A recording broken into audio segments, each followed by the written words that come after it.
Welcome, everybody, to the Reliable HVACR live stream and podcast. And today we got a pretty special guest. We have a doctor in the house, a legit, actual doctor. You know, he has his Ph.D. I'll let him go ahead and elaborate on that. But hey, what's going on, Josh? But he's also another HVAC Tactical award winner. He's doing things with Solderweld, and he does a lot of cool stuff. So let me bring on the HVAC doctor himself, Matt Waxer. What's going on, man? Hey, Adrian, how's it going, brother? It's going pretty good. It's hot as hell over here, but we're managing. Exactly. Well, How's I can it? use some of How's the it over warm there? weather up here. It was a little bit cooler up 4 hours north from where I typically live, where I was working the past day and a bit. So happy to be back in my neck of the woods, and happy to be on your podcast. Pumped to be on here, man. Super excited. I appreciate it. I'm pretty stoked to have you on here. I did catch, the one that you did with Commercial Kitchen Chronicles. I know you and Jay were on there, so a lot of cool stories, and I can't wait to dive into your background and some of the stuff that you got going on, because you do a lot of interesting work with the Aeon units and all that kind of stuff. Yeah, it's awesome little product to work on. It's not everybody's cup of tea. I'm surprised the chat isn't blowing up with particular brand hatred. I see that a lot between the products I work on and one of my good friends, Ilya, the HVAC foodie, Oh the yeah. product that he works on, Engineered Air. We see a lot of people that don't like the particular brands we work on, that we start Mm-hmm. up, and a lot of that, unfortunately, from what I've seen, it's people just don't understand the products. People come up with a preconceived bias about a particular product without having actually worked on it or being trained properly on it. To come to an opinion of, oh, something is garbage right off the hop, well, come work on it for a while. Come actually learn the product, and then, see if you still have the same opinion. I'm sure once you actually get to work on it, it'll probably be eye-opening. I think and I kind of like already got over that kind of stuff, because I used to be like that, or I used to hear that a lot, right? Brand A is better than brand B. This one's garbage, that one's garbage. But at the end of the day, and some people don't realize, a lot of this equipment is made by the same manufacturer, so they're arguing for no reason. And a lot of it is like how you take care of it, maintain it, startup, the installs, all that kind of stuff. At the end of the day, they all kind of do the same thing, as long as you are taking care of it, getting or know how it works, and maintain it. Everything breaks, everything needs to be repaired, needs to be checked up on. I think I don't really have a brand loyalty to anybody. It's like, if it's in front of me, I'll work on it. If we're selling a new unit, customer gets option A, B, and C. What do you guys prefer? I can give you like recommendations on what's easier to maybe repair or get parts for, but that's about it. I think they're all kind of the same. Yeah, there are different tiers and levels to different pieces of equipment out on the market. Sure. You have your, like this, we're just talking about, say, package rooftop units. You have your standard typical, entry level units like your Lennoxes, your Carriers, your Yorks, your Trains, Hmm. your entry level Daikin's, which are really a Goodman rooftop. And there's a market for that. Absolutely. And then there's other products like what I work on, predominantly Aeon, Hmm. Engineered Air, Haycon. There's a number of semi-custom and custom rooftop and air handling units that fit a different market and niche. It all depends on what the actual application for the end use of that product is and where it fits in. So things like your Lennox KGB or KGA rooftop unit aren't going to be able to do the same things that, say, an Engineered Air unit or a Haycon or an Aeon unit can do, and they're Hmm. constructed completely different to a certain degree as well. At the base level, do they all do the same thing, sort of? Well, yeah, they all move air. They all transfer heat, but the way they go about doing it can be fundamentally different, and the construction of them uh, can be, different as well. Where these semi-custom and custom rooftop units, you're paying extra money because there's extra energy-saving features that are built into them. Hmm. That being said, is everybody's cup of tea? No, no. But it's my cup of tea. It's what I like to work on. It's what I love to get up and go do every single day. It's my area of what I've, put myself into to work in this industry is I've busted my rear to get to the point where I'm a commissioning startup guy and to work on and specialize on a small select brand of HVAC products. So I don't see, everything that's out there. I'm working to be the best darn tech I can on a small product line, to be an air quotes expert on those lines, Hmm. so that, when someone goes and works on those and hits a brick wall, well, call the doc, call me up, and I'm here to help. Like, it's all about helping out the fellow community, right? It's all about the community over competition. If I know something about a product line and you've hit a brick wall on it, I'm here to help. Hmm. I'm not here to hold on to that knowledge. That'd be really petty of anybody who holds on to knowledge thinking that they're going to advance themselves. No, share it freely. I know, man, and that's with everything. It's the same thing like that I get for because you do a lot more high end equipment than I do. So I mean, it's I'm glad that you came on the show so we can talk about what you do because not a lot of people, especially maybe here in the chat, know.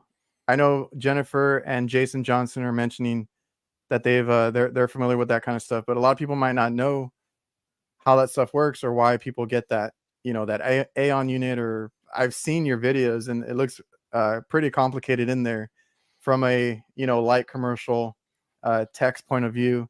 But Yeah. I get the same thing with the kitchen stuff because a lot of people don't like kitchen refrigeration. It's like a little niche that I've gone into and I've learned to embrace it and I love what I do, but Hmm. not everybody loves dealing with kitchens and being around all that equipment, the tight areas and stuff like that. But I love it, and that's what I do. So Oh, everybody has their exactly. own thing. Did a little bit of kitchen work back in when I first broke into the trade. Was it fun to work on the equipment at the time? Absolutely. But was it my cup of tea? No, not really. And I don't knock anybody for doing that kind of work. I got Hmm. utmost respect for it. Just like, you know, there seems to be, I find, a preconceived bias that people think that, oh, you work on a particular, say, elite brand of equipment, or, more complicated brand of equipment, that you're going to have an ego and look down on people that say, work on, you know, air quotes, simpler light commercial units, or people who do residential. No, I got nothing but respect and admiration for people that find what they like to do in this trade and do it with passion and do it well. Yeah, there's so many avenues that you can take in this trade. That's what's great about it. I do want to bring up Josh here. He's like, "Come on!" He said he wanted the haters. Uh, some some people that I know like Goodman, and I have no issue with them. Josh over here is a big Daikin fan. I think he's going to tour their facility again. He's been doing some content, and they're letting him go behind the scenes and show how that assembly line, they put together. I think it's Daikin and Goodman and all those other ones that are in uh, that little branch there. And everybody has their own flavor that they like to deal with, and I don't think there should be any bias unless you've there. I mean, there are certain things that you might run into over and over and over that are annoying. Problems here and there. The quality of the product that happens from time to time, but you know, everybody has their own equipment that they work on. Exactly. And, you know, Let's see. speaking of quality issues, that's a thing that lies heavily on the startup technician. Just, being Oh yeah. biased from being a startup tech, it's, if you if you're not doing your job, doing a proper startup, going through, part of my startup procedure is, before I even energize the unit, I'm going through every single wire connection on the Hmm. unit. Half the time I'm pulling wires out and restripping them and relanding them just Oh because yeah. they're not quite how I want them. or you find something miswired. It happens. These units are assembled by people. Anytime Mhm. that you have human hands putting something together, mistakes can and will happen. It's inevitable. And as the, last line of defense before the unit goes into operation, the startup tech has to make sure that they've dotted all their I's and crossed all their T's to make sure that that thing works properly. Exactly, man. They gotta check, double check. I like to triple check, just be sure that the unit's gonna be, up and running, whether you're starting it up, doing a change out on something, and you wanna make sure that 'cause, there's older guys that are really stubborn on some stuff, but you gotta make sure you purge that nitrogen when you braze. You gotta pull that vacuum down, do a lot of people don't like to do triple evacuation, stuff like that. There's certain things that you need to do to make sure that you're setting that unit up for success, and not that it's going to be down in a few months or whatever it may be, and then that comes back to you. Some people say that uh, they never had an issue, but what if you're not the one that they call back to go do it? Someone else has to deal with your issue, and I've had defects come from the manufacturer, like you said, it happens. I've had to second guess myself because I'm like, I just bought this, it's brand new. I don't know if it's defective or if I'm doing something wrong. But I've been there. It doesn't happen too often, but it happens more times than not. The problems I'm dealing with on the stuff that I work on, it's from the previous person not doing something correctly. So just make sure you and not bashing on anybody, because I just had a couple of posts I think you had seen on social media where I'm like, I'm not bashing on anybody. We all need to help each other on social media, and it's just about being better every day. And like I said, check, double check, triple check. I was seeing the couple posts that I think you're mentioning. That Yeah, one guy dropping a whole bunch of haterade on you. It's you've made it when you got the haters commenting on you. hasn't happened in a while, but every time I try to reply, I either get blocked or they delete the comment or something happens. It's never a win situation for me. Yeah. Well, speaking of branding and comments, and Yeah, someone fly well, by in the post there, block with the dock in Crocs. Well, maybe I got oh, to talk to Crocs about hooking me up with a sponsorship while this hey, contest is still going. hey, we need to tell Ben we need some HVAC Tactical Doc Crocs. You There we know, go. there we go. Or maybe I can get Lance to hook me up in Chicago when we do the ceremonial passing of the torch on to whomever the next personality that's going to take over the Solderweld Hot Block campaign is going to be. Sure, and we'll talk about that too. But Josh, your HVAC Doctor, good branding. I actually wanted to bring that up before we dive into some other stuff. That's not a gimmick. That's what I was trying to tell people. It's not a gimmick. You have a PhD, correct? Yeah, so all aspects of my Instagram handle name, a lot of people think, oh, the HVAC doctor, well, he's, hitting on the doctor thing as he's going in and fixing things up like a medical doctor. Well, no, I actually am a PhD doctor. I have a PhD in psychology, specialized in developmental cognitive neuroscience. So prior to finding my true passion and career within HVAC in a previous life, well over a decade ago, and is it over? It's well over a decade. It's been a while since I've been in the research world. I was doing brain imaging studies and looking at multitasking and error processing and what parts of the brain do that and how do that change across developmental time from being, say, a child to a teenager to a young adult. I spent a lot of time doing that. So, the old line of stay in school, kids, you'll get a better job. Well, I went as far as you can, academically speaking, and I Yeah. still landed back in the trades and found my true success and happiness in the trades. Uh, am I going to say don't go to school? No, go to school. Yeah. People, if they're going to find their success and happiness within a skilled trade, you don't need to follow the path I did. You don't need Hmm. to put in those years upon years. It was 13 years of post secondary education that I put in to get my PhD. People don't need to do that. They can go right into the skilled trades. We have a massive shortage of skilled trades workers. We need more men and women in the skilled trades. So we got to break the kind of educational tradition thing of Oh you're yeah. done high school, no, now you have to go to college or university. Not necessarily. If your passion and your career is going to be in the skilled trades, which there's so many great jobs, go right into it. Just dive in. You're not going to regret it. If your passion is to go be a medical doctor, a chemist, a physicist, a lawyer, go do that. Right? I'm Hmm. not here to trash higher education. It's just know what you want to go do and pursue it with the utmost passion. So yeah, I actually am a doctor, and there was the transition out of being a doctor, so to speak.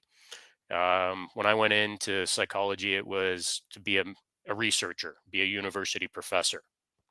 And partway through my PhD, there was a fundamental shift in the retirement structure uh, for professors.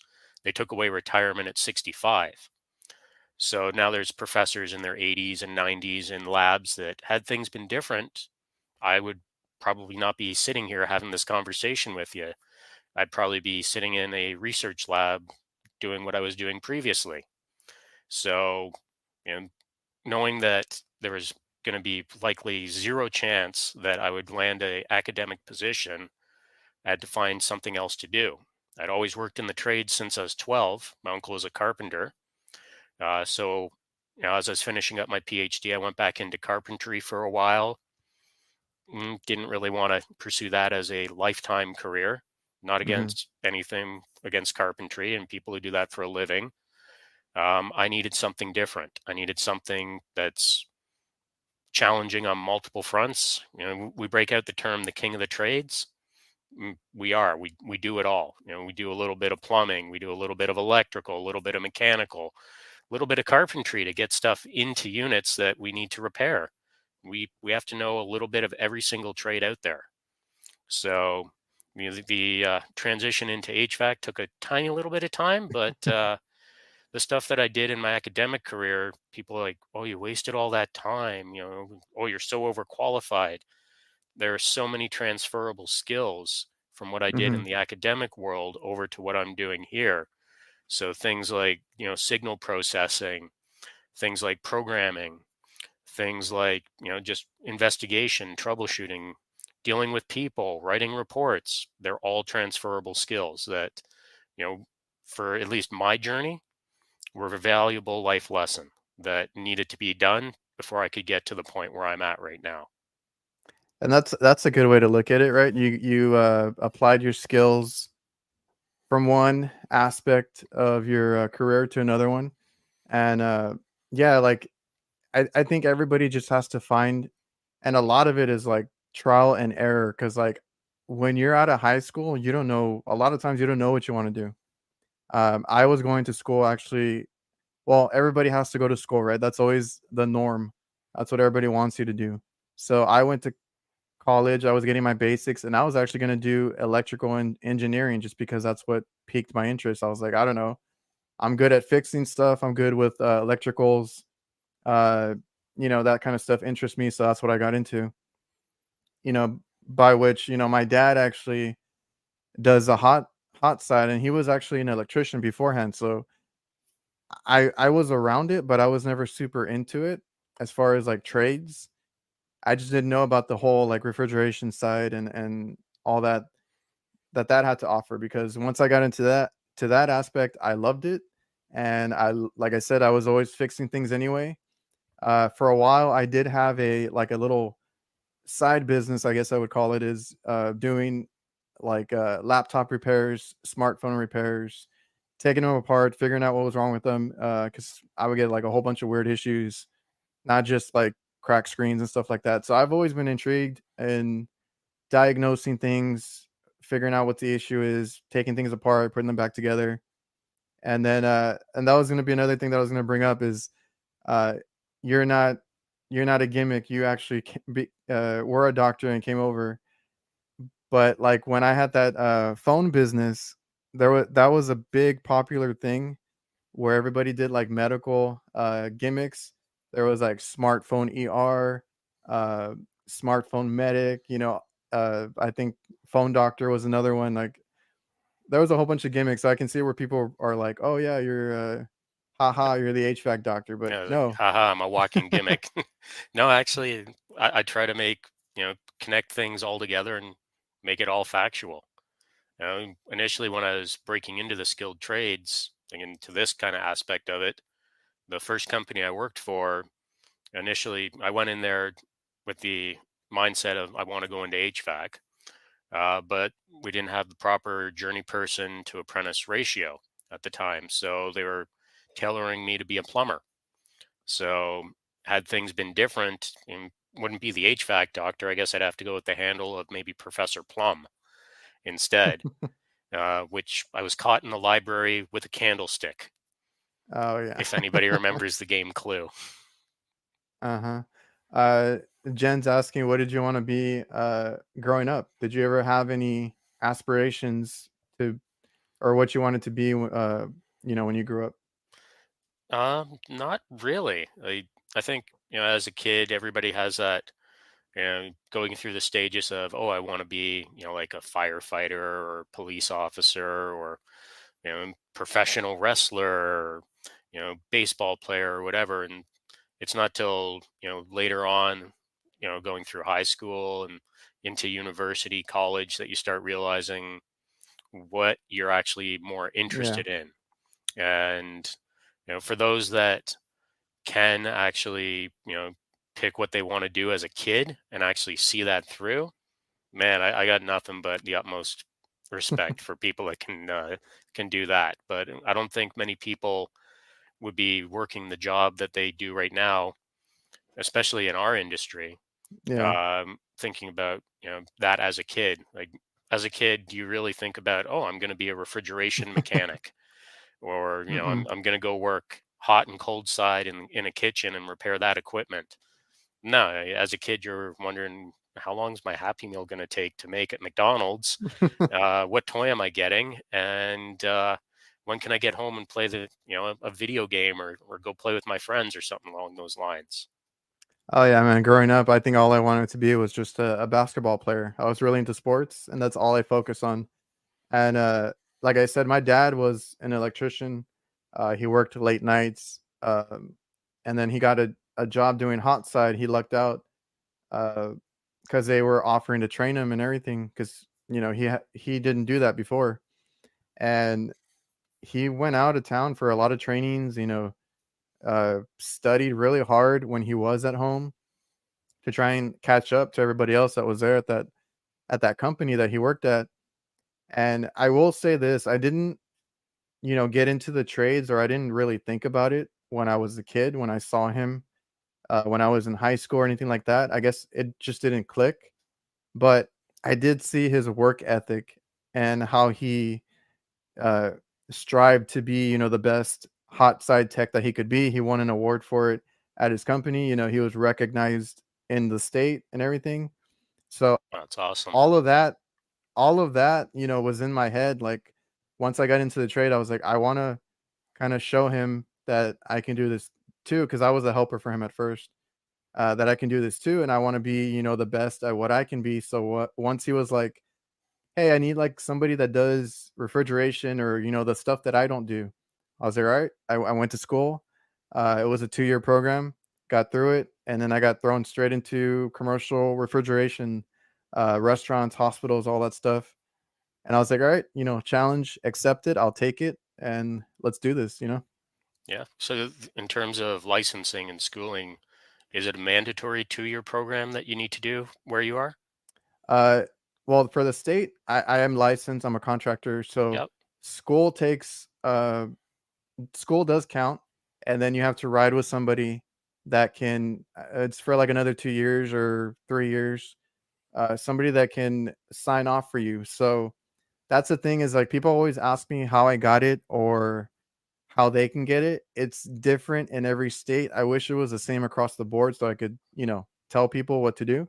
Yeah, it's one thing that I commonly come across is it's so different from state to state within the United States, whereas up here in Canada, we kind of have, at least for certain aspects of what we do in HVAC, it's interprovincial. It goes across all provinces, where to be a refrigeration and AC mechanic, it's a 5-year apprenticeship, 9,000 hours that you have to get signed off on. And during those 5 years, you have to complete 3 levels of in class education full time that are 2 months long each. So you go through two Oh, months okay. of basic, 2 months of intermediate, 2 months of advanced.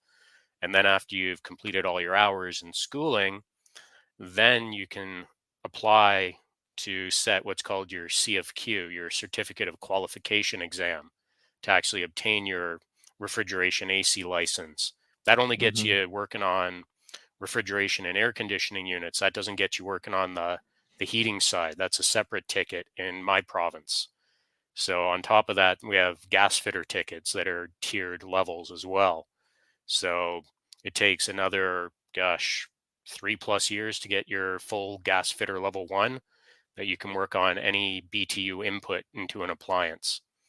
So Yeah, very different. it's it's quite different across across each state, and semi different across Canada, with the one exception being what we call red seal trades Mhm. that are transferable. I can go work anywhere in Canada with my refrigeration license, but if I'm going to work on natural gas or propane in those different provinces, then I have to set an equivalency and basically show, hey, I'm a gas fitter 1 in Ontario, which Mhm. is supposedly the hardest gas ticket to get across Canada. um, Let me set an equivalency, or give me the equivalency, so that I can do that work in another province. Not that I do a lot of interprovincial work. It's I have the opportunity, and I have the licensing to do so. Yeah, so, like I said here, I think it's like 4 years experience. I got mine right away, so forgive me, it's been a while since I applied for all that, but, it's like 4 years experience here in, Texas, where I'm at. And like I said, school counts for a part of it, and then the only people I knew did residential work. So that's who I was with and who signed off on me so that I could apply and take my test. Not what I actually ended up doing. I ended up doing kitchen refrigeration. So I'll admit to everybody, like I had a lot of uh learning to do on the job when I started. Just mistakes here and there, trying to figure it out. But like with anything, if you just take the time and learn about the equipment, manuals are really great right now. You can get uh, install steps and tips. They even have troubleshooting in the back of the manual. I mean, like if you just read that thing, you'll know how the equipment works, what it does, and what it shouldn't do. And just now you can go on YouTube, watch a bunch of guys like Ty, Craig, Brian Orr, everybody that does educational content. So, uh, Yeah, add one more into there. If people aren't watching Trevor Matthews, oh yeah, you gotta cue into Refrigeration Mentor. Awesome, awesome guy, and so knowledgeable. a lot of people giving out their knowledge and stuff like that, and you get to consume it online basically for free. I mean, that wasn't around when I started. I was, out there making mistakes left and right. I'm like, okay, that doesn't work. Let's do this. Yep, and back in the day when you had two-way phones, and before you even queue up that phone to reach out for assistance, you make sure you've exhausted every option, and Oh that yeah. you can't figure out anything more before you reach out and tell what you've done so far. What am I missing? Where's the next step? And hope that you don't get ridiculed for asking for it. Oh, There's I been a know. huge shift and change, which is amazing to see, from those parts of being in the trades. Like hell, back when I was breaking into the carpentry aspect as a young teenager, it was very old school training of a lot of yelling, a lot of tools flying in the general vicinity of me. Having compressed nail guns fired at me as learning opportunities, air quotes opportunities, but um, you can't do that these days. Like, You have to have completely different training mindset and regiment. It's gone are those days of the air quotes old school training method of, the person doing the training was, pardon the term, shit on as an apprentice. So they're going to do the same to their apprentices as a rite of passage. It's no, it's don't do that anymore. It's you share your knowledge and you stand back and let that person who was in Mm-hmm. the position you were in learn how to do something and learn how to, make mistakes and learn from them as well. I've had apprentices, blow up motors and whatnot and be all down and, in the dumps about it. And like, it's a motor. Like, it's a Yeah. mechanical component we can replace. You know, is there going to be a talk if you keep doing it? Yeah. But did you learn something? Did you learn what you did wrong? Mm-hmm. If so, go get a new motor and go put it in, Yeah, or it's control board that's or exactly whatever. what I've told people. I'm like, we all make mistakes, especially when you're new, but you can't be like afraid to make those mistakes. You burn out a motor, you wire something wrong, a board, whatever it may be, it's all repairable. Just it might cost you a little bit more money, right? If you got to replace that board or motor, like you said, but it's repairable. Just everything's fixable. You burn a hole through that copper, whatever it may be. We'll get it fixed. If as long as you learned and you don't do it, like you said, over and over and over, that is when it becomes a problem. But if not, every mistake you make is something you can learn from. Like that didn't work, do it this way next time, or ask. If I had that problem too when I was starting out, I hated to ask for help, especially tech support. We all have to get over that. That's like a little pride thing. Um, so just learn from your mistakes and ask questions. I hear the term a pride thing and not calling tech support. Man, I call them all the time.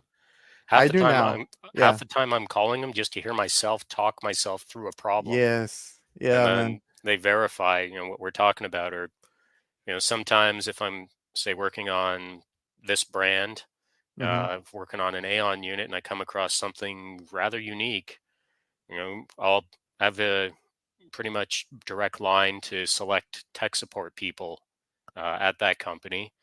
And if it's something really weird and interesting, I'll directly call them. And as soon as they pick up, I'm like, all right, what'd you find this time? I know it's going to be good if you're calling me directly. Yeah. And yeah, and put our heads together and get to the bottom of the issues that we're confronted with. Yeah, and I've had like honestly good and bad experience with it lately, but for the most part, I've had some that are really helpful where it's like I'm trying to program a certain like model or brand that I've never seen before, and I make I there was one where I made a dumb mistake just because I didn't know it was asking me questions and I didn't know how to answer them, and I was like, look, I did it like this. I don't know if that's the right way or this and that, and then they're like, oh, go to this option, change this and then set it this way. And then the unit kicked on. So I was like, great. He knew exactly what I was talking about. And it was for Heatcraft. I called and they weren't able to take my call. But then the guy texted me. So I had a really cool text message back and forth because he was tied up on the phone. And we got through the issue that way. I've had others that can't tell me why certain components give out over and over and over. And then I've had some that, like you said, you just need to hear yourself talk sometimes, which is something that I do with a lot of, the guys in my company, whether it's my dad or somebody else. They might not, I might know more than they do, but like, just hear me out. And if you have any suggestions, that I'm not seeing, or maybe just us talking uh, out loud about it, something clicks, and I'm like, oh, okay, let's do this, and then we get it going. So you gotta get over that. Just ask questions, even if you're just trying to talk your way through it. For sure. I didn't know that I'm loud and angry. Thanks for letting me know, HVAC guide for homeowners. Josh, he's a good guy. He's been in here a lot, and Oh, yeah. he likes to joke around. I'll Um, try to calm down the anger as we move forward. yeah, I had Pat and Jason Latimer and Rich on here last time, and everybody was like, "Oh, it's Team No Smile," because everybody's just like, you know. Mean Well, man, mugging. yeah, Pat puts on a good front, but man, I love that guy. Awesome Oh, guy. they're awesome. I had so much fun when I had them on the show all together. All right, I so did you see have a your question from Jen, go ahead. way back up in the chat, asking myself and also you, Adrian, if there was one brand of equipment that we could work on, what would it be? Well, I Um, wonder what it is for you. I have no idea what that could be. I prefer working on them, but do I also like working on the other products that the rep firm I work for represents and sells? Absolutely. But the reason why I came to work where I work right now is because of the brand that's on the hat. Hmm. It's There's just so many little cool tricks and things you can do with those units, and you have to have a very good understanding, foundational understanding of how to work on them. She wants to know Uh, which one in particular. uh, which particular model? Um, I prefer the larger air handling units, so anything like up in the RZ range, anything in the well over say 90 ton to 240 ton of cooling capacity units. Those are more fun to play with than the smaller ones. But at the end of the day, I'm there to start up whatever they put in front of me. Yeah, Total Tech. Anything but Aeon is junk. See, I knew we'd get an Aeon Oh, hater in here. oh yeah. I read that wrong. Anything but Oh, Aeon junk. Yeah, I anything guess he but Aeon doesn't. is junk, or Aeon is junk. I think Aeon is junk. Yeah, there's plenty of people that have that opinion. But like uh, we were saying earlier, come work on it with me for a while, or go get some training and work on it for a while. Are there issues with the units? Yeah, absolutely. There's no such thing as a perfect piece of HVAC equipment. If there was, there would only be one brand. There'd oh only be yeah, one piece of equipment out there. So, come work on it for a while, gain a solid understanding of how they work and what your role is in working on that piece of equipment. And I'm sure your eyes will be open and you may change your perspective. And if not, that's your perspective and opinion to have. And yeah. We all have our everybody's going to have them. we all have our I wouldn't say favorite and least favorite, but there's some that's easier to work on than others, or some that you're familiar. It's also about what you're familiar with. So I got really used to like Carrier and Train, and then I got thrown in front of a Lennox unit, commercial rooftop units, and something like a Prodigy or anything like that. I was like, holy crap! There's so many wires compared to a Train or a Carrier. Carrier, the ones I see, super simple, one little board, a few contactors, whatever. And then like as I was out there more often, I'm like, oh man, I gotta learn this one, this brand, that brand, and then it's just when you get familiar with them. I don't have any brand loyalty personally. I just like to work on anything that's put in front of me. So also to answer her question, I like refrigeration more than anything. Put me in front of a walk-in box, freezer or cooler.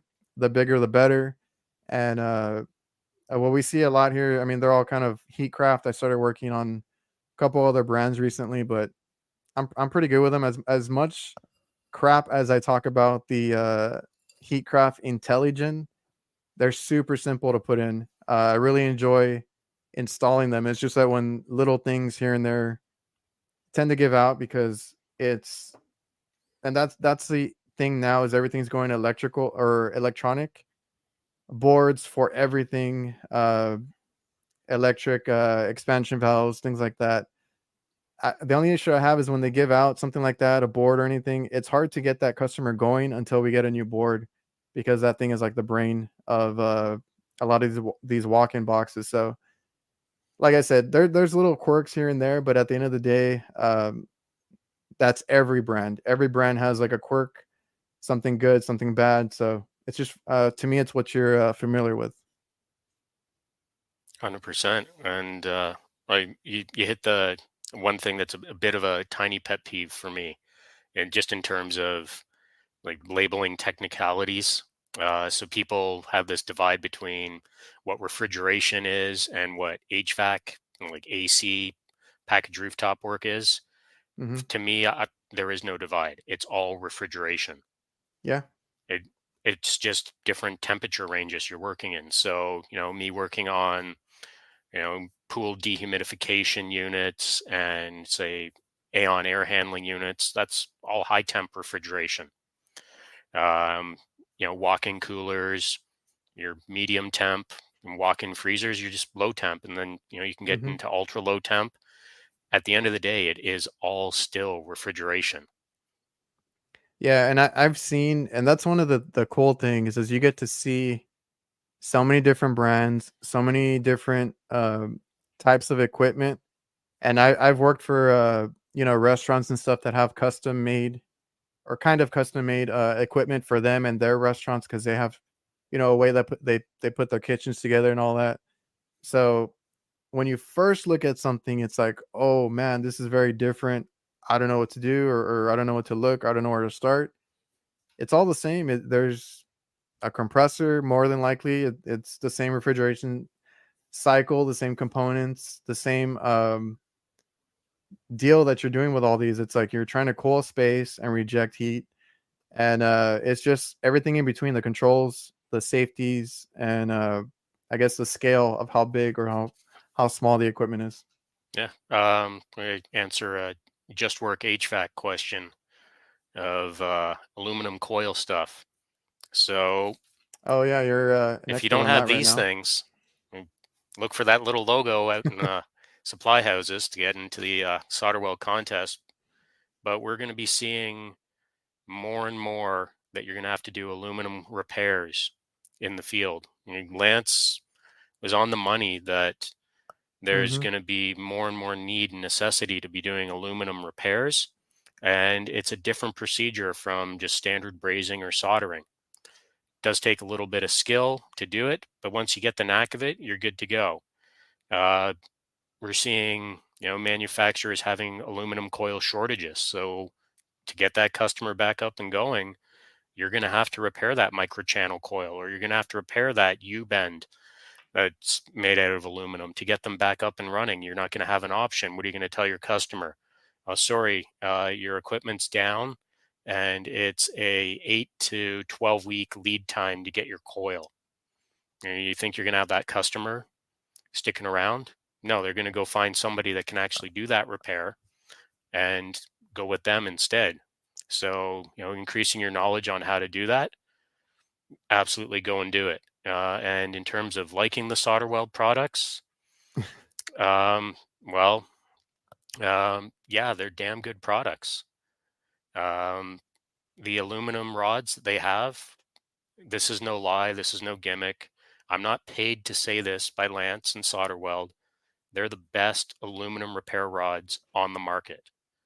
They have the lowest melting point to get that rod flowing to make that repair, because everybody knows aluminum is pretty sensitive to heat. It starts Hmm. melting at 1221, I think, degrees Fahrenheit, 1221, in and around that ballpark range. So, to have a aluminum repair rod that starts flowing in around the 6 to 700 degree Fahrenheit range, yeah, it's a game changer. It's the best thing you can use to make that repair. And then to protect it, well, marketing 101, go get yourself some hot block. Or if you can't find hot block, go use Refrigeration Technologies wet rag. I've used both. I personally prefer hot block. I find it to be, in my humble opinion, a far superior product. Hmm. There are things you can do with hot block that I've done with hot block that I wouldn't trust competitors' products to do. So, the lifetime guarantee thing you see on the tub, like right, if it would focus right there, Uh-huh. I have burnt the living snot out of hot block, brazing Yeah. stuff in, and take those burnt parts off of the hot block, re-add water and start mixing it together. guess what? You can still use it again. Other Yeah, products, you burn the snot out of it, you're throwing it out. It's a commodity use item at that point. Whereas a Hot Block brand from Solderweld, awesome, awesome product. Got nothing but good things to say about it, and that's not because my little Instagram logo face is on there. Even if it yeah, wasn't, I'd be saying the same thing about it. yeah. And I've tried both. I do have little things on each. I'm not sponsored or have any affiliation with either one, so I give people my honest opinion on both. I feel like they are different. They are different. They do the same thing, but they are a little different. And I've been trying out both of them. And Total Tech, shameless plug. I was actually going to ask the doctor here. He won the Solderweld contest, which previously was Flynn to win, I believe, Yep. where So the first Flintstone was on version, it. yeah, first version that they rolled out this Solderweld Hot Block campaign was with Mike Flynn with Flintstone One, and Mike did an awesome job with it. And when it was basically, like Willy Wonka and the Chocolate Factory, go find your golden ticket and start making content with it. So, there seemed to be a little back and forth contest between my Red Seal Inc. brother Jay, HVAC Hmm. J604, and myself in terms of, who could one up the next, Hot Block video during that contest. And, when the announcement was made, New Year's, that I actually won the contest, like, dude, I was just blown away. I couldn't even, my hands were shaking. I was just in shock and awe that I'd won this thing. And man, it's been one heck of a cool ride. And now you get to be the face of the Hot Block this year. And then though I think somebody had just, is it the first one that's been found that just recently went up? So there's been a couple A of couple? HVAC Doctor products that have been found. Oh, okay. So in the initial first year, it was just Mike's logo on the Hot Block product. And then for this round, we've got my logo on Hot Block and also the aluminum coil repair kit bags. Oh, that's right. So there's been Luis or Lewis. I always mix up his name. HVAC five 562. six Yeah. two. He found an aluminum coil repair kit bag that he just posted like yesterday or the day before. I think Aiden, he's found a hot block tub, Oh, okay. and I think there's one other who found a hot block tub. So How there's many of plenty these out get there. how many of these get sent out? So my understanding is with each pack of six, so they ship in Hmm. packs of six. I think each pack of six has one winning tub in it, if I'm not Oh, mistaken. wow. And I'm not entirely sure about just how many aluminum coil repair kit bags have the doctor patch on them, but I'm sure there's enough out there. We're just wondering where they're sitting, and looking forward to more and more people finding them and posting about them. Yeah, I just wanna, oh, wrong one. Total Tech, been doing this for years with a hand pump sprayer and wet rags. Awesome for you, buddy, but sometimes I don't have access to water. I know some guys use like the water from the drains and stuff, but those are nasty as hell too. To wet their rags and stuff. I don't want to go back down to go to a faucet or anything like that. So I just make sure that I always have either the wet rag putty or the hot block version of it in my bag when I take my torches and all that because we don't have water access in a lot of these places. That, or if you have the option and the application, is fit to do so, press it. Break That's break another out another break out the controversy you're bringing RLS. up. I like to be full of controversy. Awesome product in my humble opinion. Paul and everybody at RLS are absolutely amazing people, and it's a great product. There's situations like server rooms and other situations where breaking out a torch is just not going to be possible, I and you work in have to make a hospitals. Yeah. repair. Hospitals, prime example. If you've got to make a repair anywhere in a hospital. Like, you're not shutting down the place and putting it on fire alarm bypass and filling out hot work permits when you can just come in and press it and get it done. Yeah. It's right application for the right time. Right product, right application, right time, and it saves you a lot of time if you're doing the proper preparation steps to install that product. Yeah, and on pressing, I'm 100% behind RLS. Uh, I have that tool, and I buy those couplings. I restock when I get low. I don't use it as much as a lot of these guys that do like residential work, and that's how they put their line sets in and stuff. But honestly, like it saved me some time before where I don't like I'm doing a repair down in the evaporator because I do a lot of walk-in boxes where the condenser might be pretty far away from it, and I got to go change out like a dryer or something small where I don't want to take my torches all the way over there when I can just press it in, right? Or a small rub out or something like that, and you're doing less of a load for your body and stuff trying to take over the torches, rope it up, however you do it. And it has a time and a place, like you said, and it's just another option. Everybody has, or I like options. Um, I could say the same about people that take their impact or drills up to the roof. Like you don't need it. You can do with a normal screwdriver, right? But you rather use that drill. It's the same thing 100%. with the press or anything like that. You could do it with your torches, but there's an easier option if you do it right. Yeah. And people, from what I've seen so far, a lot of people balk at the price of an RLS fitting.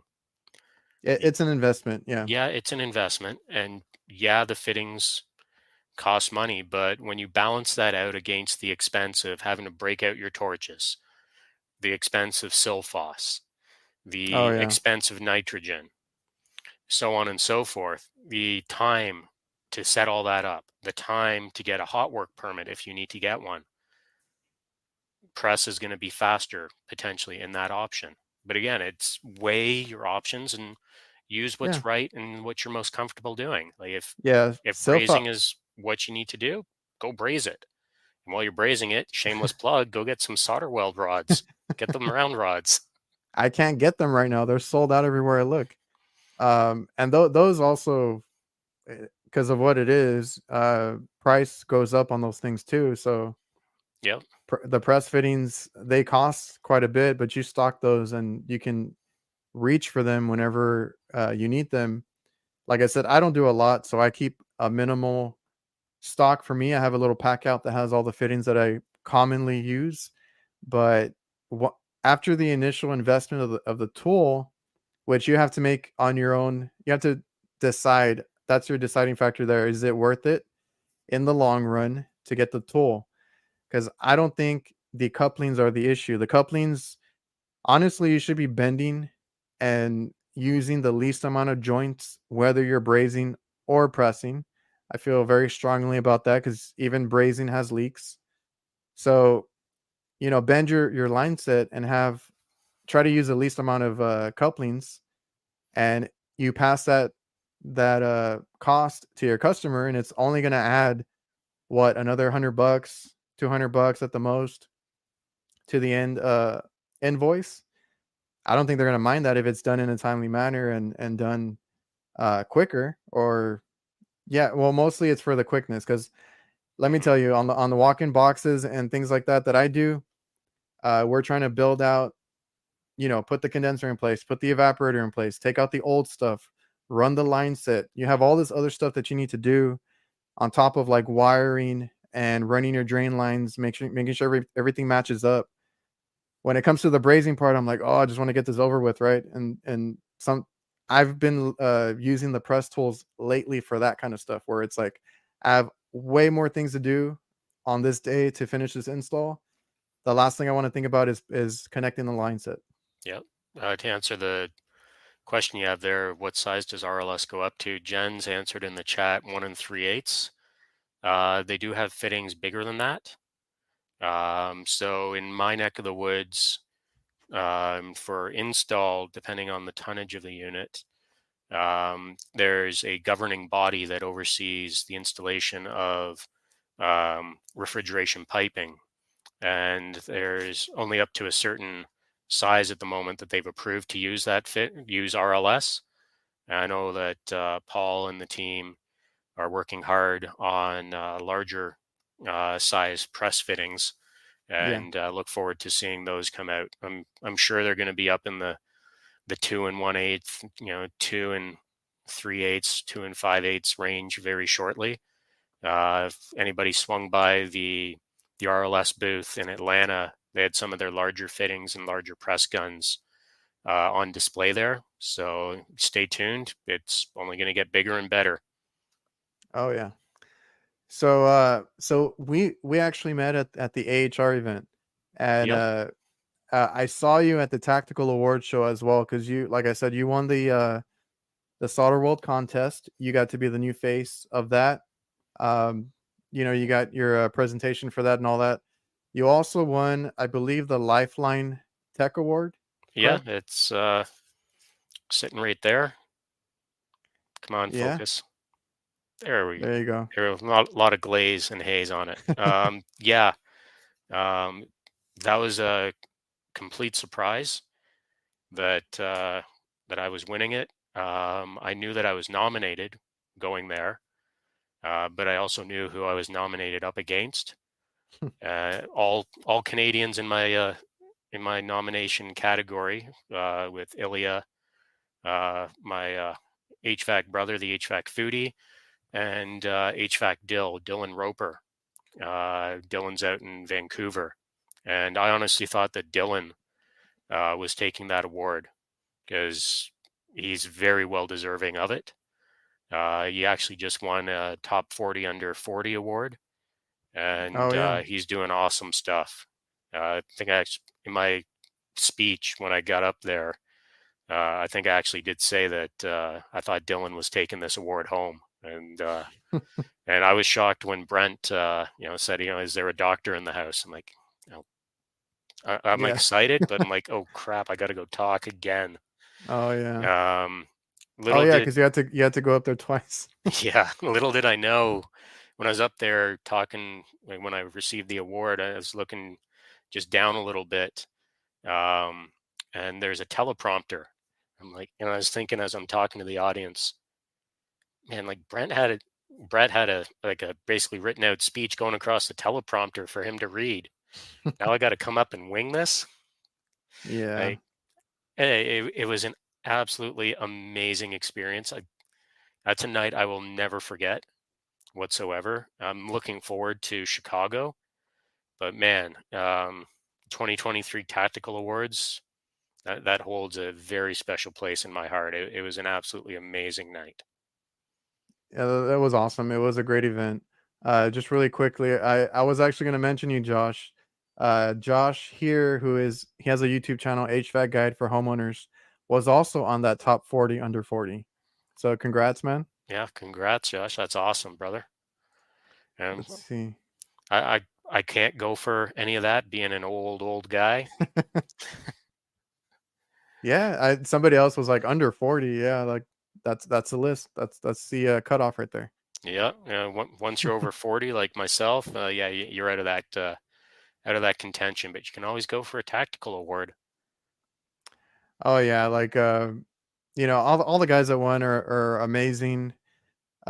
Previous winners, everybody's real supportive of each other. So I can't wait to see who wins, the next one.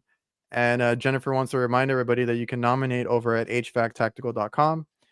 It's not whoever gets the most votes or anything. It's just if you want to consider somebody for an award, you go on their website and submit them, uh, fill out the form there, and they'll be nominated. And then there's a whole process that goes on behind the scenes, how they pick the winners and stuff. Yeah, Ben has a whole selection committee to decide, who's in what Yeah. category. One thing I do like about this year's online nomination platform is you can actually pick what category you're going to nominate somebody for. Yeah. And then ultimately they're going to decide if that individual fits that category for an award. Hey, we got Brett Wetzel. Brett Wetzel, you won or you're on that list too, the 40. I didn't know that. I didn't Congrats know if you that were. either. Congrats, Brett, if you were on the top 40 under 40, brother. That's awesome accomplishment. Great Yeah, great it's a people in cool that little list. list. Yeah, Hmm. it's a cool little list. Great accomplishment uh for the guys that are killing it out there. Absolutely. People like the people we've talked about also, you know, although he's my age, we're both the same age. Gary won one back in the day as well, Mr. HVAC Know-It-All. That like yeah, when I had first seen this, I knew Ben at the time when he started it, and I was like, "Oh, that's kind of cool," that he's giving out these little awards, uh but it was basically online and stuff. And then to go to the Vegas one, I missed it because I missed my flight. But then I got to make the Atlanta one, and that one was like awesome. And I can't wait to see what he does for the next one. And I think he just announced that it's hosted by Vito Propack now. Yeah, it's going to be absolutely awesome. I also saw that a gentleman who was sitting at the table that Pat and I were sitting at in Atlanta, Mark Tama with GE. Oh yeah. That GE's the official sponsor for the after party. Everybody wanted an after party, and now there's an official one. So great. That's gonna be awesome. It's going to be an absolute blast. Looking forward to Chicago. It's going to be crazy fun. So many people to see, so many people to get caught up with. And for anybody that's in the chat that's thinking of going, go. And if you haven't been to an AHR before, Atlanta was my first that I attended. Oh You got to plan what you want to do and who you want to go see, because there is no way to do it all and see it all whatsoever. yeah, the first time I went was the Vegas one, and you think you can see everything quickly, but you can't. There's so many cool No. places to stop in the convention that's going on, and a lot of like contests, prizes that they give out, a lot of just stuff that they give out like shirts and different swag. There are stations that have beers and things like that, and there's a whole bunch going on. It's a really cool event to be at if you've never been there. And yeah, there's a reason why they go 3 days, or it's 3 days long. You really need to break down what you're gonna do for those 3 days, or try to be there as much as you can. And it's a lot to take in. Oh yeah, and not only just the conference itself, the after events. You got to Yeah, because pick and all these choose which ones companies, you want to go to as well. all all these companies invite you out to their little get-togethers or dinners or events. So whenever like you have the award show to do the night before, then you have the AHR to do during the week, during the day, and there's going to be events going on at night in the evening. So there's honestly, something to do at any given time on your trip there. So like we said, if you haven't been, or if you plan to go, it's really fun. I highly recommend it. I took my brother with me, and he was just like in awe of everything because he's not on social media, so he doesn't see this stuff. I mean, the demos to him were amazing. He was out there taking pictures and everything, and he was really into it. So it was really cool to see that because sometimes we kind of see this stuff online. Lance is always doing his demos, posting it online. You get to see this stuff online, but then you get to see it in person, which is cool. But like to somebody who's never seen it, or maybe they don't know about the community on Instagram or anything like that, it's a really cool event. There's so much going on. A lot of new stuff gets unveiled there. They had the Milwaukee vacuum pump last time. They had all the new Klein stuff that they made, the pack out, whatever they want to call it. All that stuff was there. So you get to see that stuff firsthand. Vito had a lot of their tool bags that weren't out yet that I was a little upset about because I was like, Are they we were going to like, see yours in Chicago? There's the question. My are question we, of the night: Are we going to see your Vito bag that's in development in Chicago? how'd you hear about that? I don't know. Maybe a few of your podcasts have mentioned it a couple times. Yeah, I thought I could talk here because I feel like I'm like, who watches this, you know? But uh A doctor from time to time.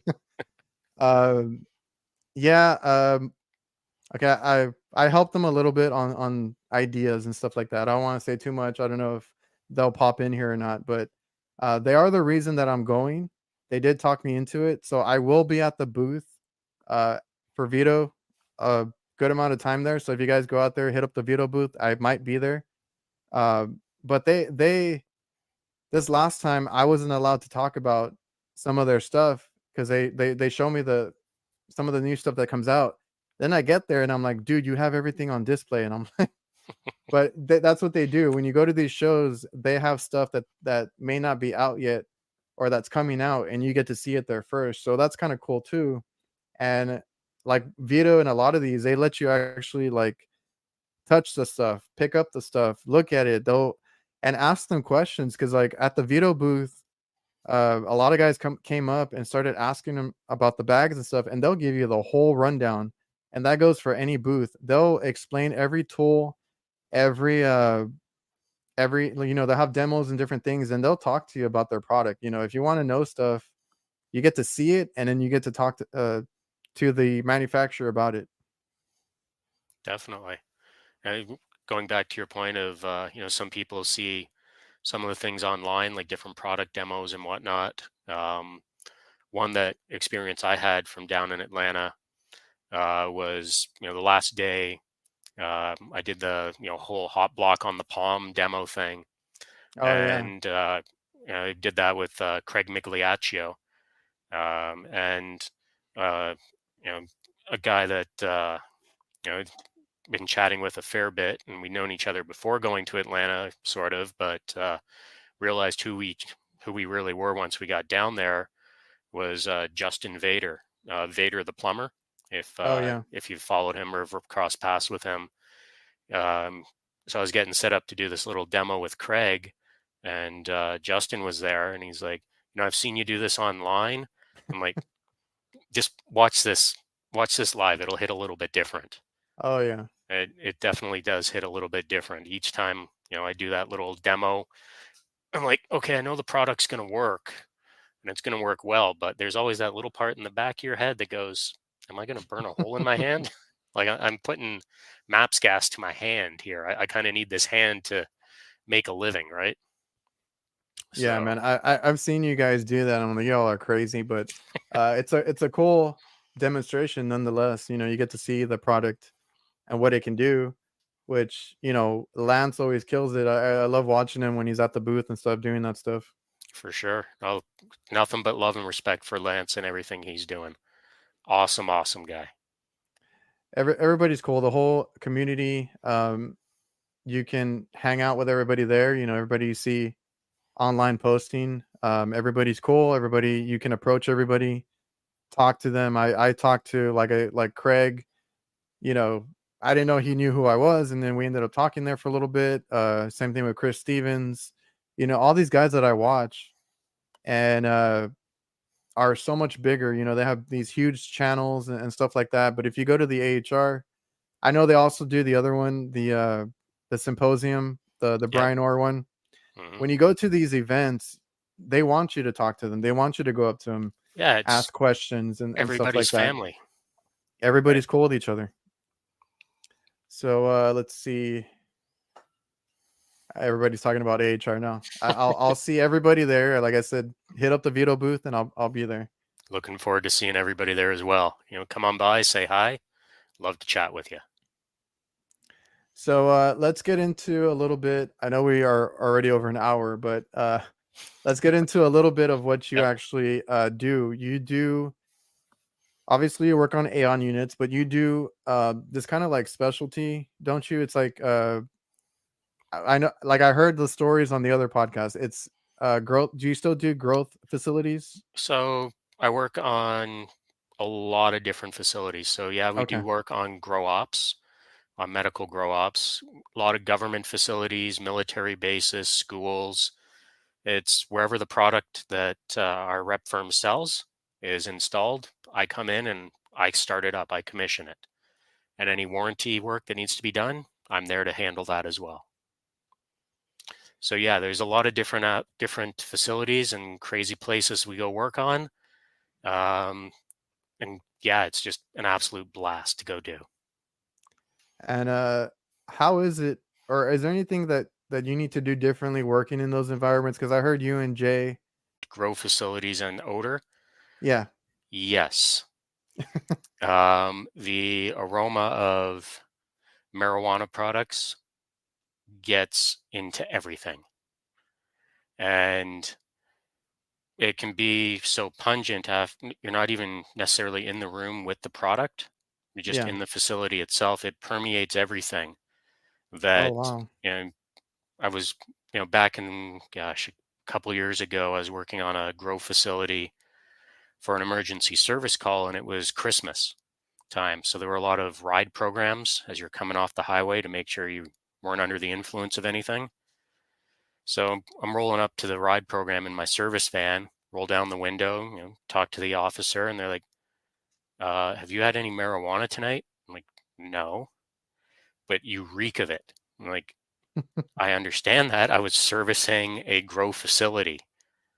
Took a little bit of talking to, drive that point home to the officer and let me proceed on my way home. But that aroma gets into your tools.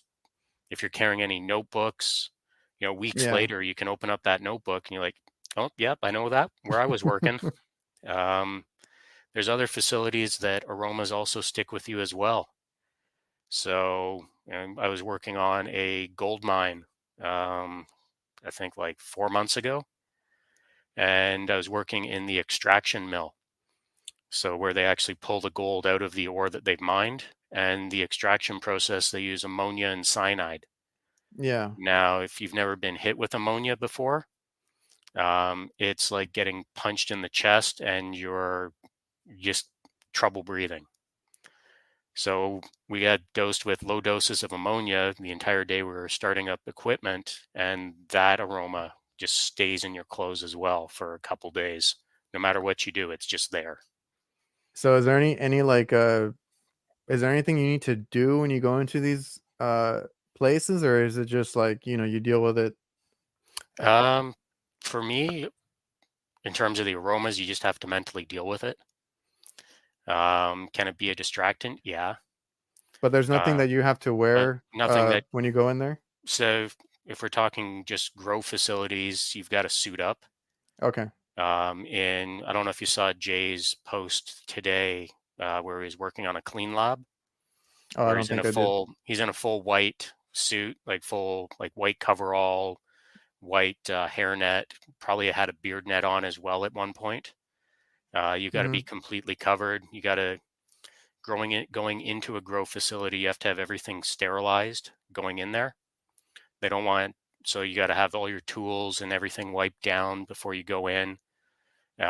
Disinfect your boots. The coveralls cover up your clothes so you're not worrying about your clothes. But yeah, there's a process to get into these facilities, Got it. just like there's a process to go into a military base or process to go into like a military research or tech research facility. Everybody has their own procedures that you need to follow and protocols so that you can actually go in and access and do the work on the facility. Gotcha. Some of the stuff for like food processing and for grow facilities, there's actually more stringent security procedures in place than military bases I've been on, which is kind of funny in my mind. That's crazy because yeah, I was wondering like what are their, I don't know, the procedures going into those places, and I heard Jay say that he doesn't even like to take his tools sometimes because he does, because of the stench that gets into 100%. there. The Yep. the tool bags, like he tries to take just a couple of tools or whatever he needs. You can take the minimum of what you need to go get the job done Yeah, there you go.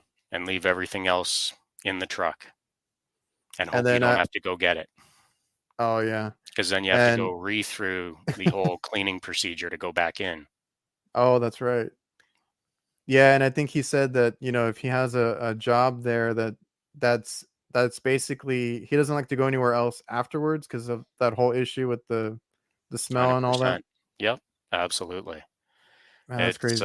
try to limit the day to make sure that that's your only job, because When you walk into another customer and they smell that on you, what's going to Yeah, be the first thought? Not that you were going and working on a facility that produces that product, but that you were consuming that product. of So course. you don't want to have that potential negative customer, mindset to be started up just because you're going and actually servicing another customer. And you bring up that you know they didn't pull you over. You said it was you went through something A ride check. ride So check. yeah, like around Christmas time, Does they'll that set up happen often? around holidays. They'll do Oh, it, okay. especially around like Christmas and New Year's. So they'll set up basically on highway off ramps. They'll set up, basically, a couple of squad cars, and you just got to go through the line, and basically say where you were, if you've had anything to drink and or consume, and hopefully just go on your way and not have to go out and do a field sobriety test. So have you had that issue happen on more than one occasion, or do you have to deal with that a lot when you're working at these facilities and then you go through one of those? Typically not. That was No? kind of a unique experience. I've had it happen maybe twice, but typically no. Usually it's not around holiday time that we're working on these. Oh, okay. And now, given my role as more of a startup guy, a lot of it is going to be facilities that aren't quite under production yet, or just getting set up to start. Sometimes it's facilities that are putting an expansion on, so then you're dealing with product in the space that yeah, you're going to have that aroma sticking to you. Oh, so you also do or you do more of a dehumidification, right? When you deal with is that like indoor pools or what is that you do that for? So the company I work for, we do obviously semi-custom rooftops with Aon. Uh, their bread and butter that they started with was actually humidifiers, steam humidifiers, and they also do dehumidification applications as well, whether that be for a lab, or one thing that niche little area that we work in is in pool dehumidification systems. So I sent you a few pictures of the job I was on that I wrapped up today and I walked into yesterday. Lovely 4-hour drive to get there. Yeah. But yeah, like indoor pools, they need climate control, and you have a large indoor body of water that you need to control the humidity in the pool area, in what's called the natatorium. And if you're not controlling that air environment properly, a lot of nasty things will happen. You'll have, windows deteriorating, drywall falling off. If there's drywall in the space, it'll Mhm. just be really, really nasty. So, controlling the air temperature and the relative humidity in a pool application, indoor pool application, is absolutely critical and essential. And there are units that not a lot of people work on. First time I worked on one, it was a little bit daunting, not knowing exactly how they work and what they are. Like, the easiest way to kind of summarize a pool dehum unit is it is a single evaporator with multiple condensers. So you can have you'll have an evaporator, and in front of that you'll have a reheat coil. That reheat will be used for dehumidification of the pool air. You'll have potentially an outdoor condenser, or a dry cooler for AC mode, depending on the length between the indoor unit and outdoor. But your AC condenser or outdoor condenser is just like regular air conditioning. So you'd be going through potentially just the outdoor condenser and the indoor evaporator, or the indoor reheat coil and the indoor evaporator, or a combo of Mhm. the two. Or you could also have what's called a pool reheat coax. So you could reject heat into the pool water if you have extra heat within heat of compression. If you have extra available, heat in the refrigerant circuit that you can reject elsewhere, and you don't need to reject it to either reheat or air conditioning, you can reject it to one of those and also to the pool water to heat up the pool water, based off of what you're already doing to maintain the actual air in the environment. And it's a little bit tricky. It works off of what I like to call the Goldilocks principle. If you remember Goldilocks and the Three Bears of this porridge is Yeah. just right. So, crash course in indoor pool environments. Um, you want to maintain the pool air at least 2 degrees Fahrenheit warmer than the water. So let's say Oh, you're okay. maintaining the pool water at 82 degrees Fahrenheit. Hmm. You're going to want the air in the space to be a sensible temperature of at least 84. You wanted that Oh, 2 okay. degrees warmer. So, when you initially walk out into the pool room, you're in your swimsuit. So you're not going to get shocked by, cool air. You're just in a bathing suit. It's going to be a warm environment. You're going to be like, okay, this isn't unpleasant. You get in that pool water that's 2 degrees cooler. You're like, oh, this is refreshing. Swim around, do your thing. And then the big thing is when you get out of the pool, because the air is 2 degrees warmer, you're going to have less evaporative cooling because your body's still covered in water. So you're Hmm. not going to get that chill coming out of the pool as much as if the air was colder than the water that you were in. Yeah, I But hate that the part porridge is of. the porridge is just right kind of thing. Yeah, and that's the part that you hate about getting out of the water anywhere, right? Is Yep. that cold that comes over you. But I don't know. People don't, and I didn't think about that either. Like the whole science there is like you got to get it just right so that the people are comfortable getting in and out of that pool, and then you also have to worry about the environment in there because it's an indoor pool. You have a lot of factors which just work here is bringing up. Pretty sure he's talking about that viral video that went around that was like a Yep. duct that fell into a pool or something. Yeah, I believe that was, if I'm not mistaken, at a Great Wolf Lodge facility in the United States. Um, a big reason why unfortunate events like that occur is improper pool area, indoor pool environment Mhm. chemistry.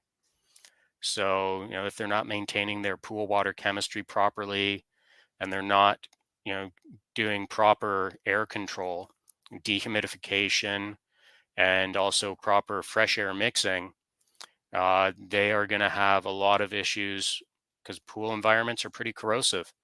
Like the Oh, yeah. chloramine that comes off of a pool that's being treated with chlorine is very, very, you know, damaging to any and all surroundings. Not to mention if your humidity is not controlled properly. So, let's say all that ductwork in an indoor pool environment that has to be, at least where I am, stainless steel. Mhm. Like it can't be just regular ductwork. It has to all be stainless, and all the hangers and threaded rod to hang the ductwork also has to be stainless. Otherwise, it's going to rot and deteriorate. And then you're going to have things like giant pieces of ductwork falling.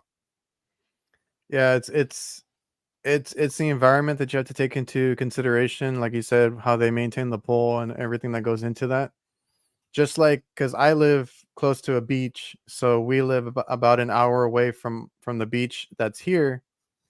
So when I do work over like where I'm at, we don't have to worry about it too much. But once we get closer to the coast, there's a whole bunch of other factors that come into play because a lot of the stuff over there is it's the salt water in the air and everything, and you have to worry about stuff corroding.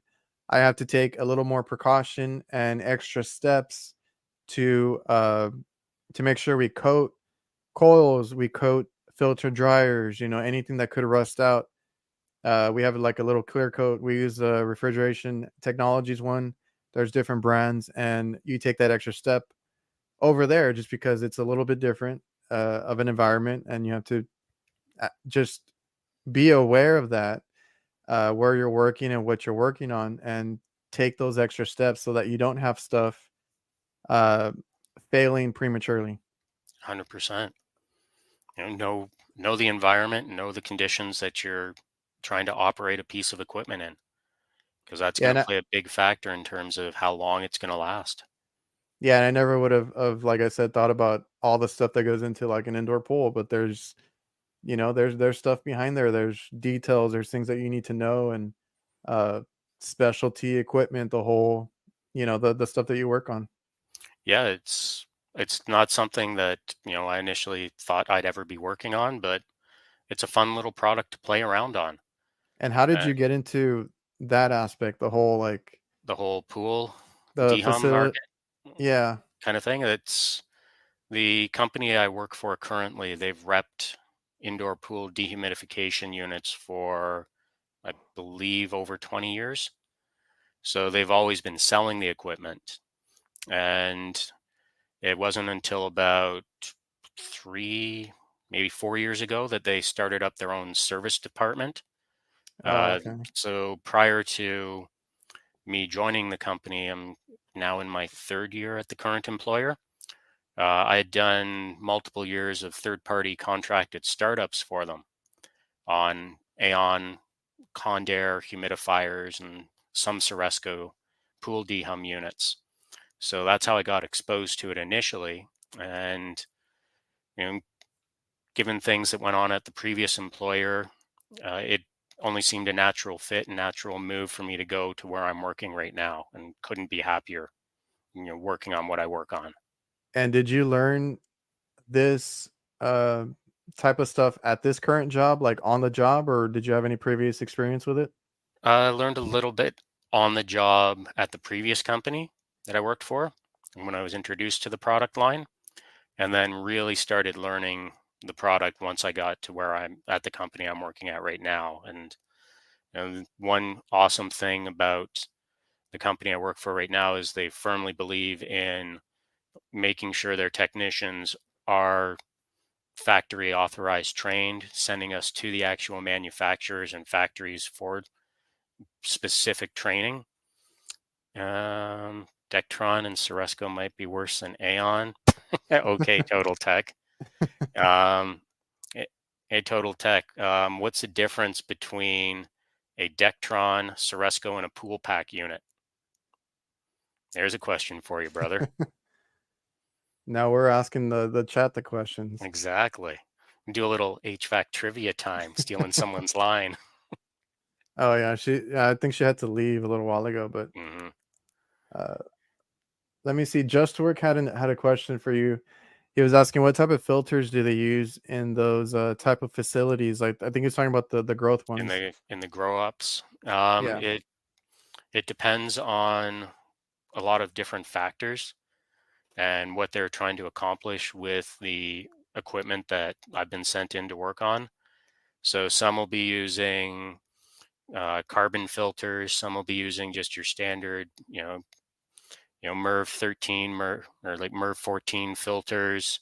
Some will even go MERV 8s. It all depends on the placement of the product, what product they're using, and how they're using it, and where they're using it, the environment that they have it installed in. A whole bunch of different factors that go into that. A lot of places will also use, on top of different kinds of filtration, um, different kind of filter. They'll also use UV filtration as well. Oh, So they'll yeah. be using, UVC filtration for the air that's moving around. And a lot of the places, they won't actually introduce a lot of outdoor air. It'll just be recirculated from within the space. And they'll be injecting different chemicals into the spaces, different grow rooms, because they have different stages of growth, whether Mhm. they're in bloom or hibernation, so on and so forth, that require different lighting, different amounts of carbon dioxide injection, oxygen injection, humidity levels.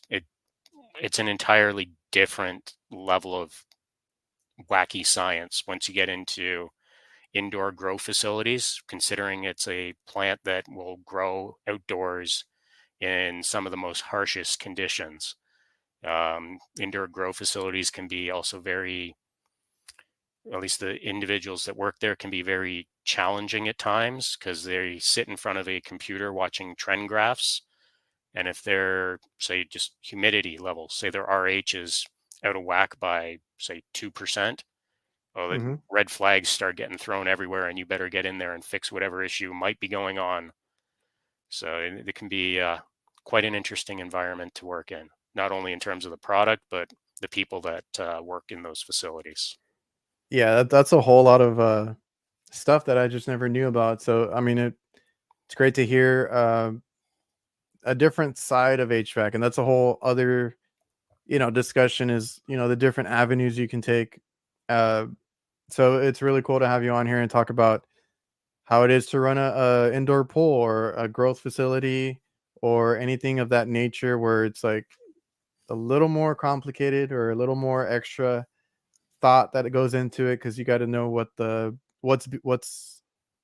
the product that's in the building and how that works and what they do for that, and it affects the HVAC equipment too. So Oh, absolutely. You can kind of take, say like grow facilities and extend the, we typically use psychometrics to refer to, human comfort.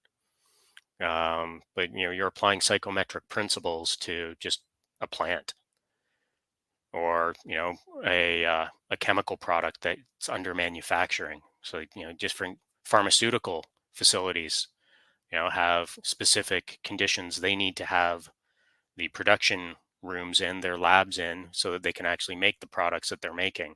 Otherwise, it's not going to be going properly. It's not going to work properly at all. yeah, I got you. What's the difference, Total Tech? Well, the three pool units that I just mentioned, the only difference between them now is the sticker that goes on them. They're made by the same parent company. Yeah, we see that a lot in different sides of the trade. It's like what I was saying earlier. It's like everybody has a brand preference, but more times than not, it's the same equipment. Yep, exactly.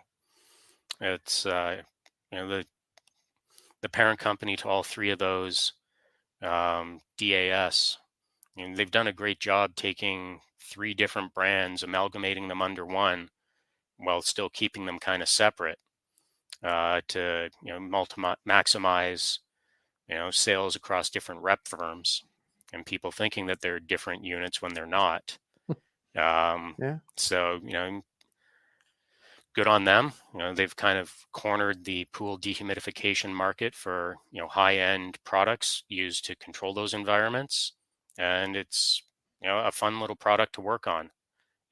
Does it have its challenges? Oh yeah, I had one walking into that job that sent Adrian a few pics of, for those in the chat. Walked into a unit that there was a leak on the rotolock fitting on the king valve off the receiver, and yeah, ended up having to yank the remaining charge out of that because I knew it would just be in a gong show if I just started topping it up. And you come in to do a startup, which should have factory charge in a certain part of the unit, to find it's not there, and the installing Uh, contractor had repaired the leak. Now you got to verify that, pull whatever was left out of the system, do your triple sweep evacuation, make sure you get it down to an appropriate micron level, and then kind of restart from ground zero. So it turned into a longer day than anticipated on that job, but we got it done. Put in those hours and make sure the job gets done. was that 40-pound one? I think Yep. 40 pounds. Yeah. Yeah, because I didn't trust that. I wasn't going to trust that even though the ball valves were closed to the outdoor remote condenser, Hmm. I've had enough times where even though the ball valves are closed, sometimes they do seep through, and I don't know what's mixed with what. So I'm Yeah. just going to pull out whatever top up charge was initially put in those line sets and in the remote condenser, and start from ground zero. Know that I had the system wide open Hmm. and pulled down to a proper evacuation level. Who pays for the lengthy repairs? You got to have the right tools so the repair doesn't go lengthy. You know, I was pulled out, took about an hour and a half to pull out close to 40 pounds of 410A. If I didn't have a subcooler, that would have been much, much longer, Yeah. especially in a hot mechanical room. And the evacuation, triple sweep evacuation, is sped up by using big dedicated evacuation hoses. I was using the True Blue hoses. You yank the Schraders out and you put those 3/4 inch internal diameter hoses on a system, she'll pull down fast. Using an 8 CFM pump, I had that circuit evacuated in under an hour and a half, triple swept, down to under 340 microns, decay up to 380, and held at 380. So Nice. lengthy repair, if you're pulling through a manifold and 3/4 inch hoses, yeah. But who pays for it? That goes against the startup budget for the piece of equipment.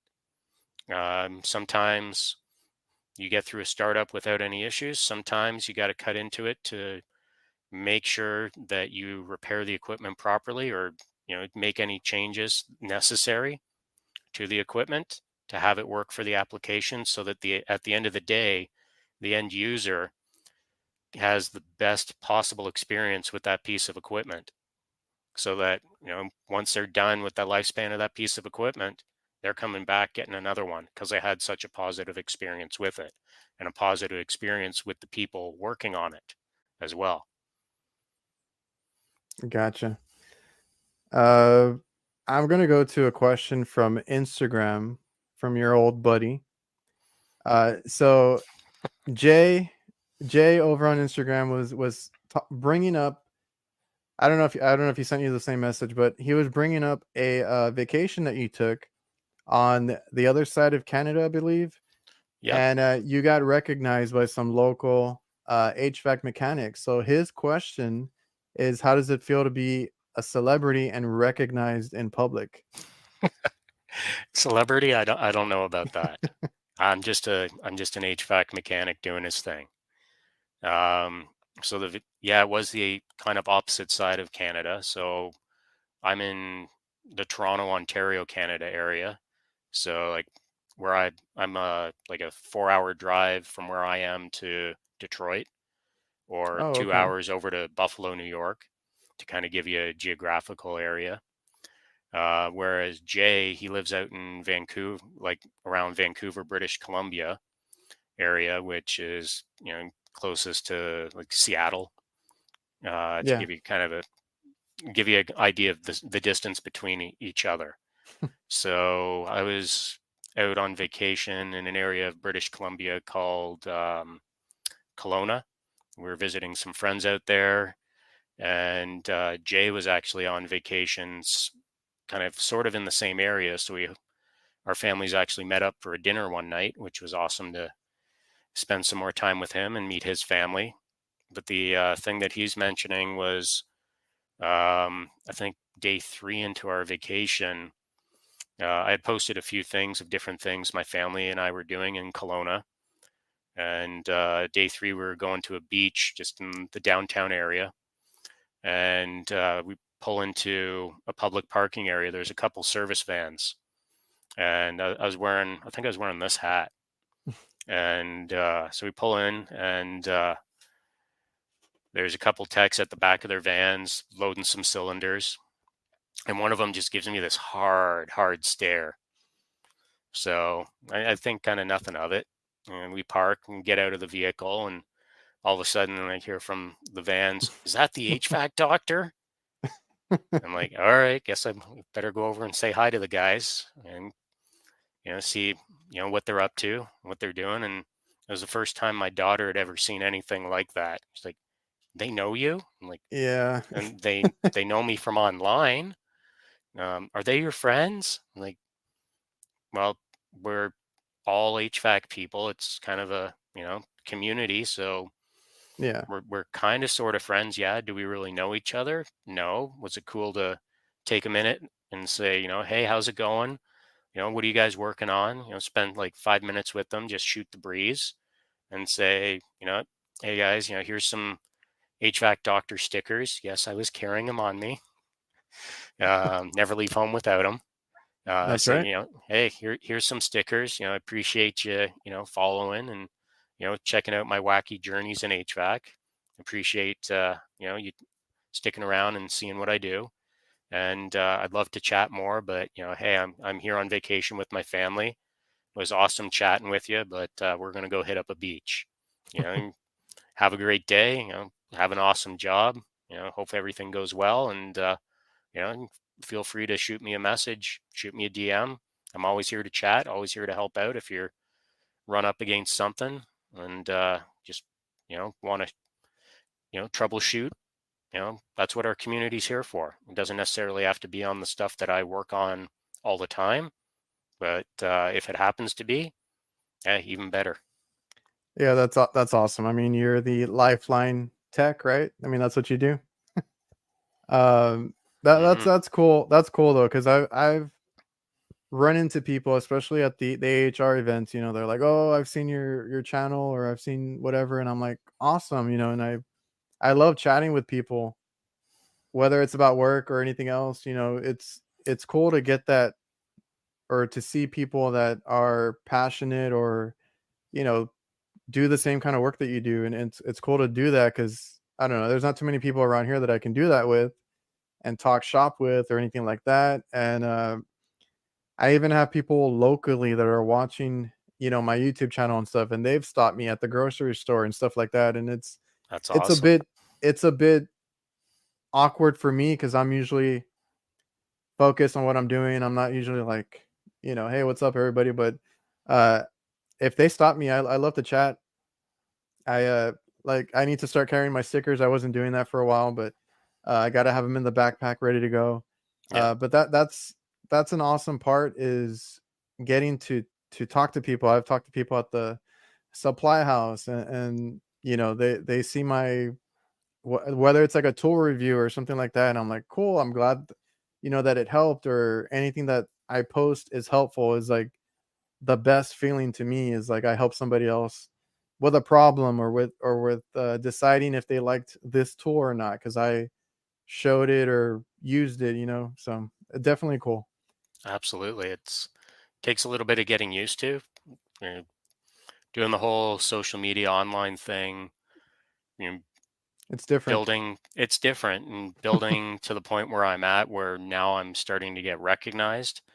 It's still a little weird. It's like I'm still just a technician going out doing his job every single day and posting about what I like to do. And And if people like the content, hey, that's win-win.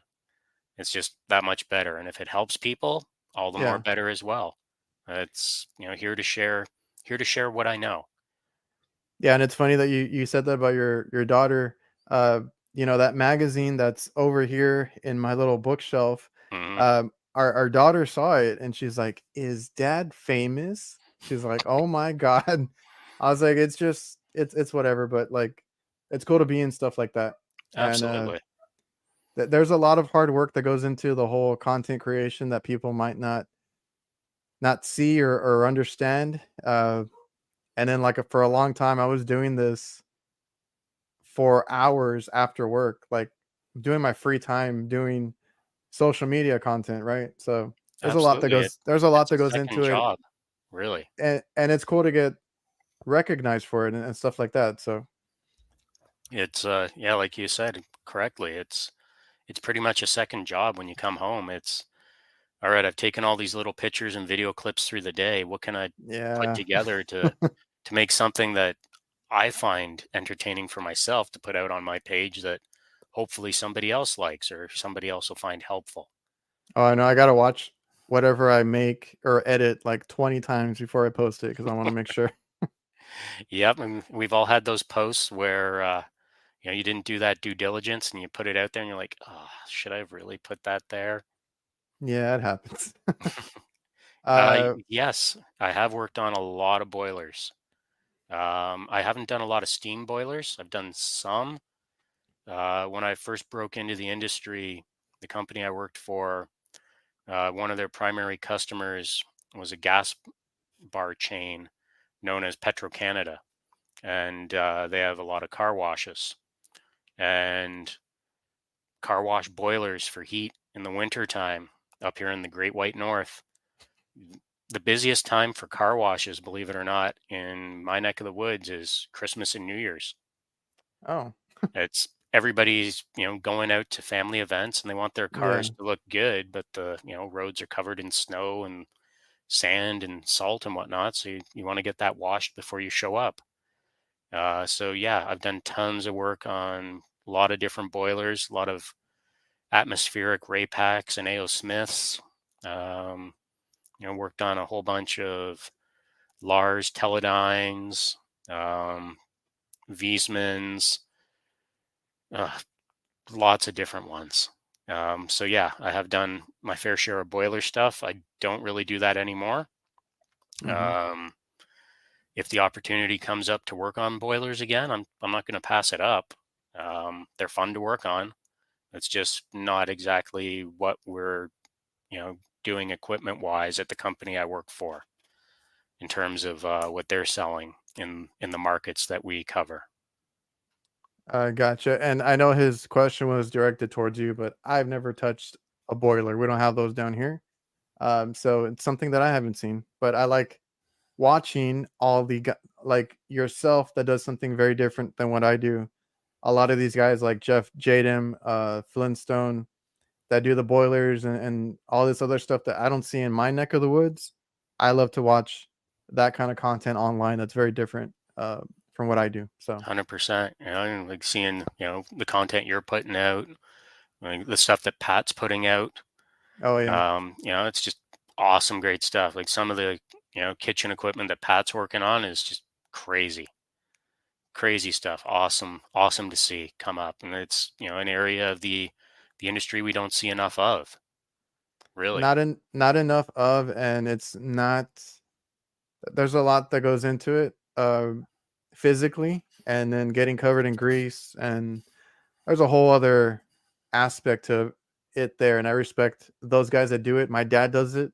I would like to get more into it. I've said that plenty of times, but uh, I really love refrigeration, and that's what I like to do. But hats off to the guys that do the hot side. Oh yeah, 100%. Hats off to the hot side techs, and hats off to the ones that are doing both, and the ones that are Yeah, even just doing cold side. It's everything needs to be worked on. Everything needs to keep on running. If not, yeah, and like, not nice things happen. of course, the world would not go round without us in the skilled trades doing this, for restaurants, for hospitals, for different things, air conditioners for houses and stuff like that. Like, it's just that I had some comments recently, and I don't want to get into it because it's gonna make another hour of this show, but uh, where they're like, HVAC, that's not a skill, that's not this or that, or it's not that hard to do, but there's different aspects. You know, there's residential, there's installs, there's commercial, heavy commercial, stuff that you do that's kind of like specific to certain facilities, there's engineering, there's a whole bunch of stuff. So it gets to me when I see those comments. I'm like, there's more to HVAC than you think. Oh, Than changing 100%. more to HVAC than changing out a capacitor. Yep. It impacts whether people want to, think about it or not. It impacts almost every area of modern life. Like you can't walk into a building without it being right in front of your face. Yeah. Sometimes it's a little behind the scenes, but HVAC and refrigeration, especially refrigeration across all different levels of, the temperature ranges that we're working it in, it's everywhere. Whether, it's right in front of your face, walking into a grocery store, whether it's behind the scenes, but you're looking at it at a sports event at a hockey arena, to, pool areas, indoor pool environments that I work on, to even like production steel mills. You need Oh yeah. refrigeration in there. Yeah, you need the H side of HVAC, you need the heat, but you also need the cooling and refrigeration side of it as well. It's literally everywhere. And that's a Our good point. society wouldn't be what it is without us HVAC guys and gals. Yeah, that's a very good point. And to round out the show, I was just gonna bring up there's a whole thing going on right now too, where like most of the nation or the world is having record setting heat, this summer, to where a lot of like schools and different things are not, or places are not equipped as far as their HVAC equipment, and they're having to upgrade everything now because they need those air conditioners for schools or different facilities that in their area, they might not have ever gotten this kind of weather, but we're having a crazy year with weather, and it affects the AC, the stuff that you know that they need, and now everybody's needing more air conditioning than ever, and it's always going to be like that. There's always going to be a demand, and then we need, like you said, we need good techs or more techs in the field. Yeah, and not only just AC. Speaking of the temperatures that you're experiencing down in Texas, but also a big thing we see on schools is due to that little thing that shut us down for a couple of years around the world, Yeah. IAQ, fresh air requirements. Oh yeah. So equipment is being massively overhauled or new equipment's being installed to meet, ASHRAE IAQ standards that are now have to be in place to bring these buildings up to proper levels. Yeah, and he brings up a good point. Everything has some sort of air condition or Yeah, refrigeration part or aspect to it, so it's everywhere. it's literally everywhere. You can't go somewhere without it being present, really. All right, man. So we've almost hit 2 hours. I try to keep it as short as I can, but I appreciate you sticking out um, the time here to be on the show and uh, just talk about what you do and everything that you've done so far. And I appreciate it, and I thank you. Everybody can follow you. It's the HVAC Doctor on Instagram, and I think you're on Yep. TikTok, right? Yeah, TikTok's kind of my neglected social I media child. so Really, the main spot to find me is Instagram. sure. And some of my Instagram content also makes it over to my LinkedIn. That's under my actual full proper name, under Matthew Waxer. But main spot's going to be Instagram for everybody to find me. And I'd like to say, thank you, Adrian, for having me on. It was an absolute blast to come on and talk again. It was an Hmm. absolute pleasure to meet you in Atlanta. Can't wait to chat with you in Chicago face to face again. Yeah. And man, it's been absolutely awesome coming on here. I appreciate you having me on. Appreciate you letting me take a little run out to let Sherlock outside. No Otherwise, problem. the dog would have, you know, not been so happy waking up the wife and kids. So I totally awesome to get do you. that. So, man, thank you. It's been an absolute blast. And like I said, I had fun with the conversation. It's good to have you on the show and talk about all these things. I will leave all his information in the description. I'm actually trying to get into the whole LinkedIn side of things too. So I'll leave where you can find Matt, the HVAC Doctor, in the description. And I appreciate everybody for coming out.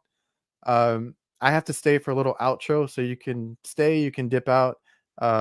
It's like a little minute outro, and yeah, I appreciate everybody for coming out. See you guys.